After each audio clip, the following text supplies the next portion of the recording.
தெலங்கானா மாநிலம் ஐதராபாத்தில் தனியார் பப்பில் சட்டவிரோதமாக விடிய விடிய ஆட்டம் போட்ட 75 இளம் பெண்களை போலீசார் கைது செய்துள்ளனர்.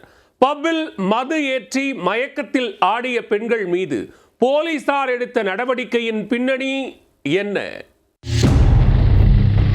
பப்பில் ஆட்டம் போட்டு அட்ராசிட்டியில் ஈடுபட்ட பெண்களை போலீசார் கைது செய்து அழைத்துச் செல்லும் வீடியோதான் இது.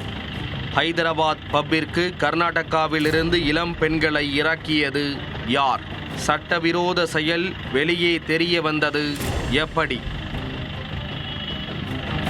தெலுங்கானா மாநில தலைநகர் ஹைதராபாத்தில் உள்ள பஞ்சாரா ஹில்ஸ் பகுதியில் ஆஃப்டர் 9 என்ற பெயரில் பப் ஒன்று இயங்கி வருகிறது. குடியிருப்புகள் நிறைந்த பகுதிக்கு நடுவே உள்ள வணிக வளாகத்தில் அமைந்துள்ள இந்த பாரில் சில சட்டவிரோத செயல்கள் நடந்து வந்துள்ளது. பாருக்கு வரும் கஸ்டமர்களை கவர கர்நாடகாவில் இருந்து இளம் பெண்களை வரவழைத்து தினமும் விடிய விடிய குடியும் கும்மாளமும் என ஆட்டம் போட்டிருக்கிறார்கள்.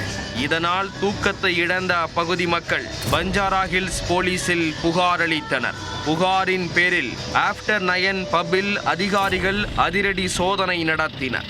அதில் மது போதையில் அரைக்குறை ஆடைகளுடன் நடனமாடிக் கொண்டிருந்த கர்நாடகாவைச் சேர்ந்த 75 இளம் பெண்கள், 32 இளைஞர்கள் என மொத்தம் 167 பேரை கைது செய்தனர். அவர்களை காவல் நிலையம் அழைத்துச் சென்று விசாரணை நடத்தினர். பப்பில் போதைப் பொருள் பயன்பாடு இருந்ததா என்றும் விசாரித்து வருகின்றனர். விசாரணைக்காக அழைத்துச் செல்லப்பட்டுள்ள இளம் பெண்களின் பெற்றோர்களுக்கும் தகவல் அளித்துள்ள போலீசார் அவர்களை வரவழைத்து இளம் பெண்களை பெற்றோரிடம் ஒப்படைக்க முடிவு செய்துள்ளனர். மேலும் சட்டவிரோதமாக செயல்பட்டு வந்த பப்பின் உரிமையாளரையும் பார்ட்னர்களையும் விசாரணை வளையத்திற்குள் வரவழைத்துள்ளனர். இளம் பெண்களை வரவழைத்து பப்பில் ஆட்டம் போட்ட சம்பவத்தில் ஒரே நேரத்தில் 75 இளம் பெண்கள் கைது செய்யப்பட்டது தெலுங்கானாவில் பெரும் சர்ச்சையை கிளப்பியுள்ளது.